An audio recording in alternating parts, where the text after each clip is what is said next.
despite all of the drama, and this is a look at two crisis points in JD's life and the life of that family. So, I mean, it's from one challenging situation to another. That's the nature of this. It's the house is on fire and you're moving room to room, basically. But these grace points and this recognition of how these women really changed his life, that I was and who better to collaborate with than than Amy and Glenn and Vanessa Taylor, who wrote the screenplay. But I think they sensed that I was always looking to them, not just to develop the role, but to really collaborate, to help me make the film. I also want to say that Ron put together a crew that was largely women. The heads of the departments were largely women. We had a woman writer, we had a woman costumier, we had a woman set decorator who had a fantastic, production designer with an amazing set decorator who was also a woman. We had a cinematographer who was a woman, and I think that gave us as women in this story a kind of a subliminal plot, a subliminal. What is? I can't think today. Yes. What do I want to say, Amy? Call the girl they and were tell there, her. for us. It makes a difference when you turn around after a scene and you see a woman, DP discussing it with Ron. I mean, it does make a difference. And our production designer, I spent a lot of time with her after talking to the family about what Mamaw's house looked like. And they had such a depth. That set was, again, informed me in a profound way of where Mamaw came from and what was important to her. So, it is a story, I think, about three generations of women and how they affected her family. But I want to salute Ron for the team he put around us and the way he set it up with Netflix to give us enough time to not only talk to the real family, but to spend time with each other.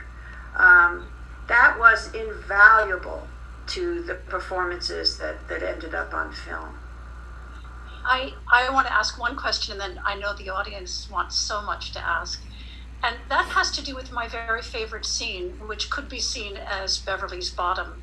And it has to do with when JD sees that, is it Ray, is throwing her worldly possessions off the balcony to the house, and all that is in there is 2 boxes and 1 roller suitcase. And he looks at the photographs, and he knows then that he is everything to her, to his mother.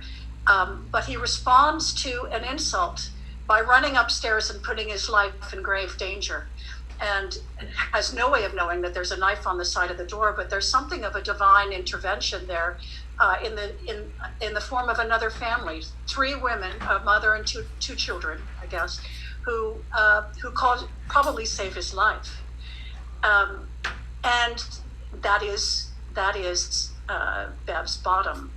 And Ron, you start the film with a sermon. There is something of a spirit, much broader than that which is pervasive in a sermon, protecting young JD. It's the women that surround him, and it is something unspeakably beautiful called grace, I think. Can you talk about that? Well, there is that was actually something found by our editor, James Wilcox, and I thought it was really a great addition and a wonderful way to start, both because I've seen my relatives sitting on a porch listening to a preacher on the radio. By the way, I called my great grandmother Mamaw. I thought it was her personal nickname. I didn't know that it was sort of a cultural nickname that was used until I read the book.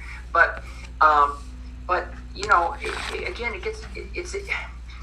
the Vance family. They're sort of religious and yet not formally. I mean, they don't go to church a lot, and yet it's a part of them. Mamaw was seldom without her Bible, never traveled without her Bible, and yet she Bible quotes would be followed with profanities. Bev, not much of a churchgoer, and yet I think her sense of faith in a way kept her going as well through some difficult times. So I felt like it was a way of sort of kind of understanding. It's sort of just, it's out there and it's a part of their life, but it's not urgent. It's not what they build their life around, but it's always with them. I thought that kind of conveyed. You did. I loved it. We're beginning some audience questions, and Andy asks, Ron, the opening sequence of the film really takes the audience right into the narrative, visually, with time, place, and setting. Can you tell us about working with your DP to create the look of the film? Well, Maurice Alberti has done a lot of work in documentaries, especially with Alex Gibney, but so many other great directors. And of course, she's also been doing a lot of great work in the scripted world, The Wrestler, and I don't know, just in the last 7-8 years, a lot of great work. But partly, what I wanted from her was a very unself-conscious approach to this, to sort of creating a world that would be full of detail and rich in detail, but not feel like it was necessarily staged and shot in a traditional movie way. And much of that opening sequence was actually inspired by a lot of photographs. Some of them JD's family. Most of the deep research really just came right out of their family album and their home videos.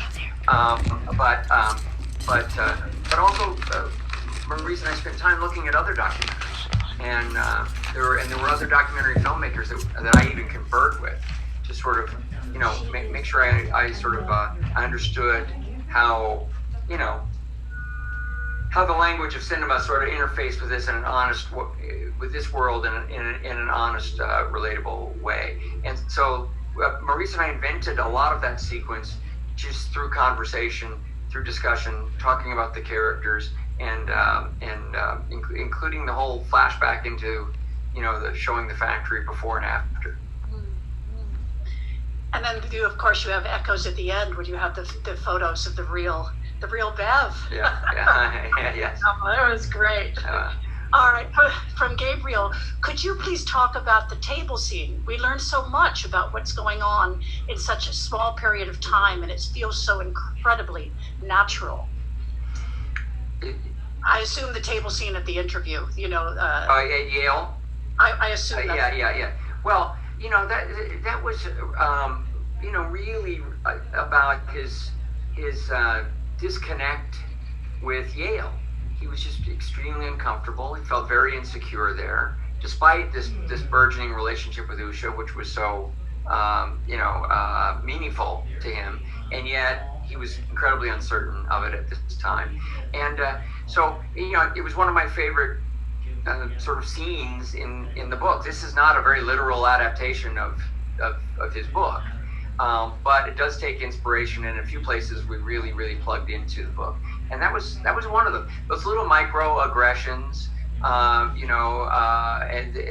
well-meaning, even sort of supportive comments that wind up alienating an individual. And of course, in this particular case, it needed to go a little further than it might normally, because he needed to flare up enough to feel he'd blown the interview.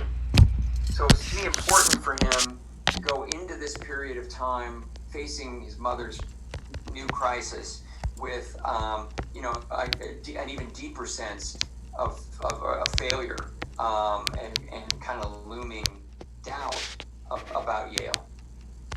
Well, that came across. I mean, at the table when he got offended at the use of the word redneck, right? And I thought he'd blown it too.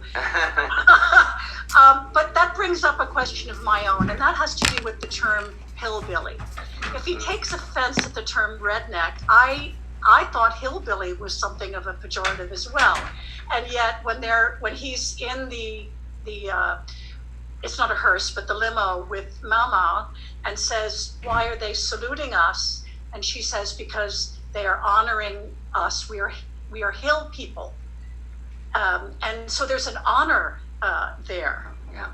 Can you talk about that? Well, that was a great moment. That was our first day of shooting. Remember, Glenn? And that's also right. That is from the book, and that really is a conversation that JD had with his grandmother. I think it's a lot of things. I'm from Oklahoma. My parents and I would, my mom would refer to herself as an Okie, but I don't think my dad would have been too happy if somebody else wanted to drag that one out. So I think that's kind of the way those pejoratives work. But I think, and look, what's interesting to me also is JD's not a hillbilly. He's, he grew up in Ohio, but he's been shaped by that culture and that sensibility. And we all talked, a lot about that. I never actually lived in Oklahoma. I was born there, but I relate to that place. When I'm there, I feel kind of comfortable. And I'm not there very often. Right. But when I talk to somebody from Oklahoma, I connect because my psyche is shaped by a sensibility formed in that region. Well, that's almost what JD says in his narrative, doesn't he? When he says, I'm not from Kentucky, but I feel my people are there. Yeah. To close out, because I'm told we're running out of time, the wonderful Hans Zimmer and David Fleming added such a light and heartfelt score. Could you talk about their presence on the film through the music? It was very it was challenging in a lot of ways because we sort of had a no banjo rule. We were actually trying to get at a sort of a spirit, but in the same way that JD is a little bit distant from it, we wanted to reflect it, but not bring it front and center.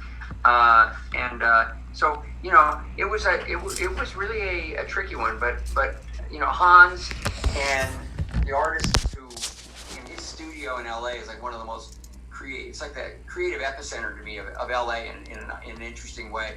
It's so free. There's so much collaboration, and it certainly led slowly but surely to a score that I felt was connected first and foremost to the characters, which is always that's why I like collaborating with Hans so much. Is he's moved by what he sees. So when these scenes, with Amy and Glenn, he was just so proud.